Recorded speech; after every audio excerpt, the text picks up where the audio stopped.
Olá, família! Sejam todos bem-vindos ao estudo diário das Escrituras. Ainda falta para nós estudarmos essa semana. São 3 dias faltando, sexta, sábado e domingo.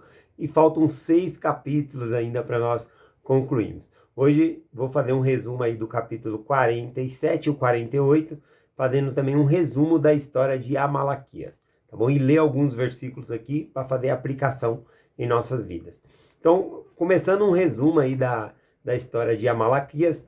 Malaquias, ele desejava ser rei. Ele estava entre os nefitas e desejava ser rei. Então, ele começa a iludir o povo, né, falar palavras lisonjeias, principalmente atraindo aqueles que eram sedentos de poder, juízes menores, que apoiaram a causa dele. E aí muito mais gente começaram a apoiar a Malaquias. Mas, do outro lado, nós temos Moroni, que se levantou o estandarte da liberdade para contra a Malaquias, contra ele que iria destituir o reino dos juízes e queria instituir ele como rei na terra. Bom, visto que o povo que estava apoiando Moroni era mais numeroso do que eles fogem. Eles fogem, o capitão Moroni vai lá e intercepta eles, tá bom? A maioria deles, mas a Malaquias e algum grupo ainda foge para junto dos Lamanitas. Chegando lá entre os Lamanitas, lembrando que a Malaquias ele queria ser rei. Ele queria ser rei dos Nefitas ali. Então ele vai para junto dos Lamanitas e ele começa a falar muito com o rei, né, sobre essa guerra. Ninguém queria guerrear, mas ele falou tanto sobre a guerra com o rei que o rei dos Lamanitas ele se convenceu de que os Lamanitas tinham que ir guerrear os Nefitas. Então o rei ele dá uma proclamação em toda a terra para que eles vão se juntar para ir guerrear os Nefitas. Só que os Lamanitas, eles já haviam feito o convênio, naquela ocasião, com o capitão Moroni, de que não voltariam a guerrear. Então, muitos não queriam voltar. Muitos ficaram amedrontados por causa das roupas, né, grossas que os nefitas estavam usando para se proteger, capacete, escudo. Então, eles ficaram com medo e não quiseram, né, obedecer o rei. Então, houve aí uma divisão no reino. Eles temiam e batalhar contra os nefitas, mas temiam também desagradar o rei. Então, com medo do rei, essa parte que não foi a favor, que era uma parte mais numerosa, eles pegam e escolhem um homem para ser seu comandante-chefe, que é Leonte, e eles saem, né, ali da cidade e eles vão para um monte, o Monte Ônidas, e eles ficam lá com a firme resolução de que ninguém vai fazer eles pegar em arma para ir contra os nefitas. Porém, a gente vê que o rei dos Lamanitas fica furioso com isso, porque ele perdeu metade do reino dele. Então ele coloca a Malaquias, que tinha dado a ideia ali de lutar contra os nefitas, como capitão do exército dele. E fala para ele pegar as armas com o exército e obrigar o outro exército que havia ido embora a pegar em armas e ir contra os nefitas. Bom, esse não era o propósito de Amalaquias. Ele queria, na verdade, ser rei. Então ele pega e vai até onde Leonte está, né, com esse povo, e ele promete a Leonte, fazendo um resumo aqui, que se o Leonte promovesse ele como general do exército, né, segundo general, porque Leonte seria o primeiro, ele então entregaria o exército que estava na mão dele, que tinha sido confiado pelo rei, na mão de Leonte. E aí então Leonte ele concorda com esses termos, então ele vem, né, e durante a noite cerca o exército que está com a Malaquias, que é o exército do rei dos Lamanitas. E aí então o exército que está com a Malaquias pede clemência a Malaquias, dizendo: fala para a gente não lutar, fala para a gente se entregar, porque a gente vai morrer, a gente está cercado. E esse era o desejo de Amalaquias. Então Amalaquias entrega todo o governo do seu exército nas mãos de Leonte. E aí Leonte, então, coloca Malaquias como segundo comandante geral, né, do exército ali. O que a Malaquias faz? Ele vai envenenando, né, mandando colocar veneno aos poucos na comida de Leonte, e Leonte morre. Então, ele que era segundo comandante, agora passou a ser a primeiro. Então agora ele volta para junto, né, dos Lamanitas com todo esse exército. Quando o rei vê que a Malaquias está vindo com esse grande exército, o rei fica impressionado, agora ele conseguiu, né, trazer todo mundo, né, agora a gente vai lutar contra os nefitas. E aí então, quando o rei está se aproximando, uma comitiva ali de pessoas que Amalequias confiava mandou ir na frente, né, para saudar o rei. E esses eram súditos leais ali de Amalequias. Então, quando eles se abaixam, né, para que o rei o suspenda, né, no sinal de paz, então se curvando, né, perante um rei que era considerado uma figura muito grande. Então, quando o rei Lamanita levanta esse que era servo de Amalequias, esse servo de Amalequias ele pega e finca ali, né, uma faca, um punhal no coração do rei dos Lamanitas, de modo que ele cai duro no chão. E quando os servos do rei vê isso, eles fogem, né? Mais do que depressa, Amalequias, que já havia combinado isso, correu para ver o que estava acontecendo, e aí ele finge estar zangado porque mataram o rei dos Lamanitas.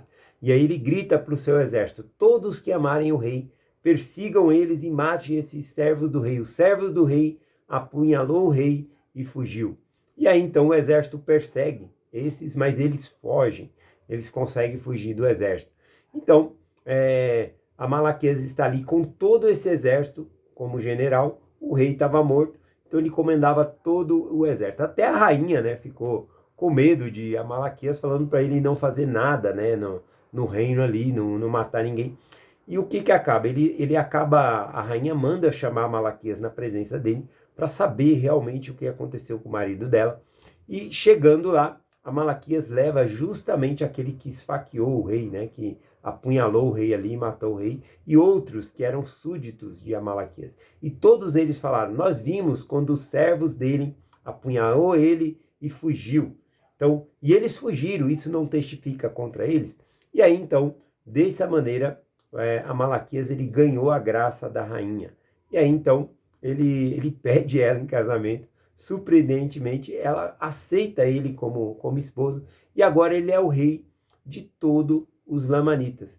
E não é isso que Amalequias queria, ele não queria ser rei, né? Agora observe que ele queria ser rei. E o ser rei, no lugar do rei dos Lamanitas, era muito mais número. Sempre aqui nas escrituras fala que os nefitas não era nem metade em número dos Lamanitas. Então ele pegou um reino muito maior. Isso fez com que ele ficasse satisfeito? Não. Ele ainda queria subjugar os nefitas, né? Mas como o povo não queria ir, né? Os soldados não queriam ir guerrear os nefitas, ele conclamou pessoas, um alto de suas torres, a começarem a falar mal dos nefitas, todos os dias, todos os dias, todos os dias, até que o povo se enfureceu contra o povo de Nefe, e aí pegaram em armas de guerra para ir lutar contra os nefitas. Então veja qual maligno, né, é o plano, né, de Amalequias, o que ele fez, né?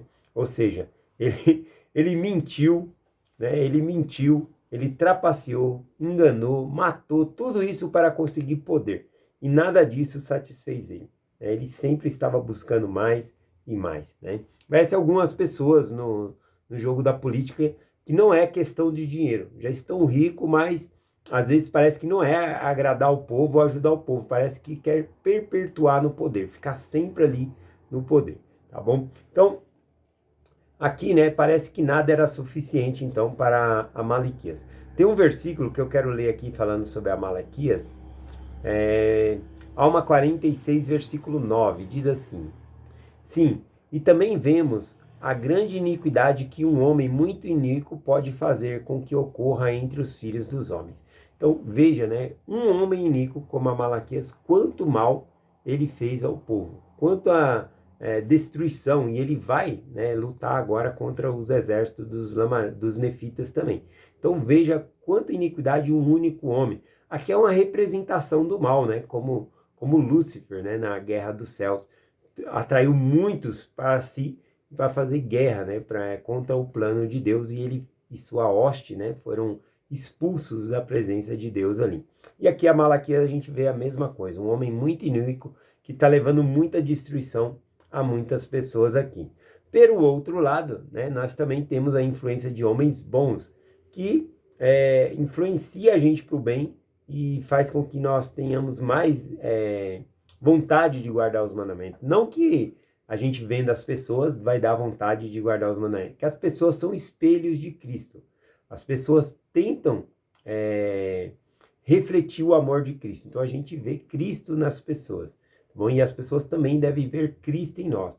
Quando nós buscamos os atributos de Cristo, bondade, amor, caridade, tudo isso, né, demonstra o amor de Cristo. Então eu vou falar aqui das qualidades de Moroni, que também era um homem excepcional aqui. Aqui diz no capítulo 48, a partir do versículo 11, falando sobre Moroni. Moroni, ele era um homem forte e poderoso. Ele era um homem de perfeita compreensão, sim. Um homem que não tinha prazer no derramamento de sangue. Um homem cuja alma regozijava-se com a liberdade e independência de seu país e com a libertação de seus irmãos da servidão e do cativeiro. Sim, um homem cujo coração transbordava de gratidão a seu Deus pelos muitos privilégios e bênçãos concedidos a seu povo.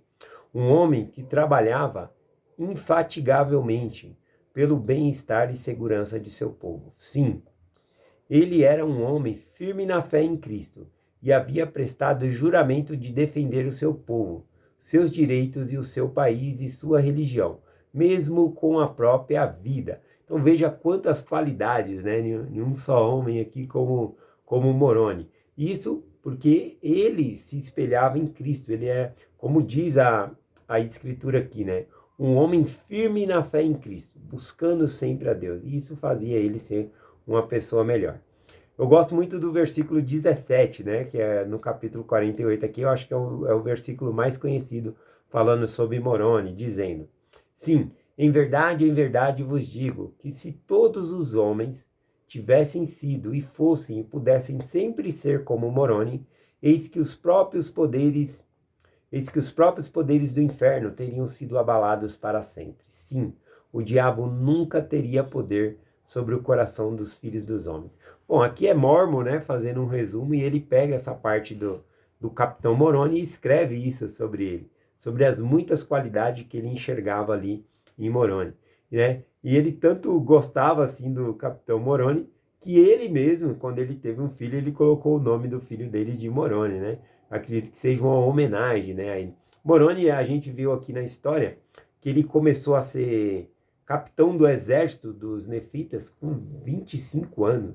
Né? Com 25 anos ele já era capitão ali do exército dos nefitas. E Mormon, né? Mormon, que é o profeta historiador que está fazendo o resumo desses registros aqui, com 16 anos ele já era, então, capitão, né, do exército ali, dos nefitas também, tá bom? Isso eles não eram contemporâneos, tá bom? Aqui, Mormon viveu muitos anos depois de Cristo. Aqui, então, na época do Capitão Moroni, aqui, eu acho que é 70 anos antes de Cristo, tá bom? E já na época de Mormon, é uns 300 e poucos anos depois da vinda de Cristo. Então, eles não eram contemporâneos. Acredito que Mormon, né, ao fazer o relato desses registros aqui, fazendo o resumo, ele admirava tanto Moroni aqui, o Capitão Moroni, que colocou o nome do filho dele de Moroni também. Então, aqui, algo interessante, que ele fala que se todos pudessem ser como Moroni, né, com essas qualidades aqui, os próprios poderes do inferno teriam sido abalados para sempre. Aqui ele fala, o diabo nunca teria poder sobre o coração dos filhos dos homens. Vai haver uma época em que o diabo não vai ter poder sobre o coração dos filhos dos homens, na qual é a época em que o próprio Santo de Israel vai reinar. A época que nós conhecemos como milênio, citado nas Escrituras como que Satanás será preso por 1000 anos. Então ele não vai poder fazer nada. Mas aqui não é o milênio. E Mormon ele está falando que se nós fôssemos assim como Moroni, né? E Moroni ele se espelhava em Cristo, então é a mesma coisa de dizer, se nós fôssemos assim como Cristo, o diabo nunca teria poder sobre o nosso coração. Então mesmo nessa época, nós podemos ter essas qualidades e fazer com que o inimigo não tenha influência nenhuma sobre nossas vidas.